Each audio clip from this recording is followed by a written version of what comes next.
প্রথম কথা, ধান্যকুড়িয়া বসিরহাট পঞ্চায়েত সমিতির মধ্যে ধান্যকুড়িয়া একটা গ্রাম পঞ্চায়েত। এটা সেই আজ ৩০০ বছর ধরেই এখানে ধান্যকুড়িয়া একটা ঐতিহ্য বহন করছে, ঐতিহ্যর ধারক বাহক।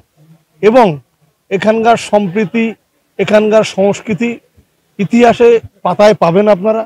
নতুন করে এখানকার ঐতিহ্য বা সম্প্রীতি বা সংস্কৃতি নিয়ে কিছু নেই।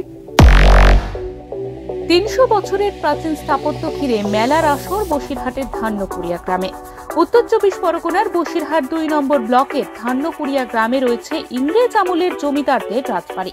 সেই গাইন বাড়ি, সাউবাড়ি, বল্লভ বাড়িতে রয়েছে পুরনো জমিদারি ঐতিহ্য ও প্রাচীন স্থাপত্যের ছোঁয়া।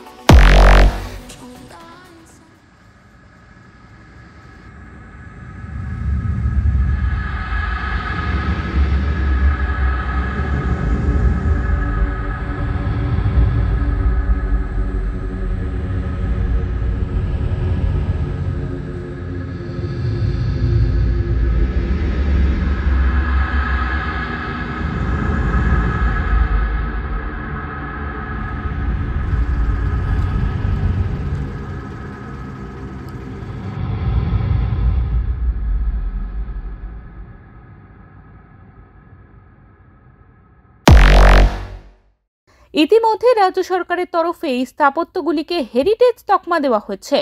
এই প্রাচীন বাড়িগুলিকেই ঘিরে উৎসবের আয়োজন করা হয়েছে।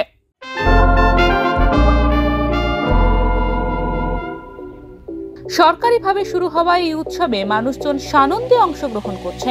আগামী ৩১শে ডিসেম্বর পর্যন্ত এই মেলা চলবে বলে জানা গিয়েছে।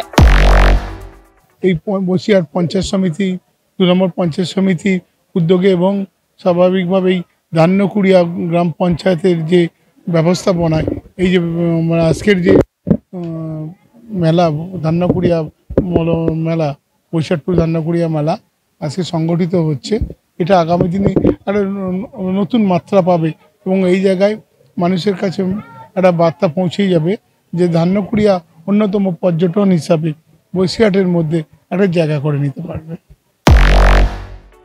প্রাচীন এই স্থাপত্য পর্যটন শিল্পের বসিরহাটের নাম আগামী দিনে আরও উজ্জ্বল করবে বলে মনে করছে স্থানীয় প্রশাসন। উত্তর ২৪ পরগনা থেকে সুকান্ত চট্টোপাধ্যায়ের রিপোর্ট, ওঙ্কার বাংলা।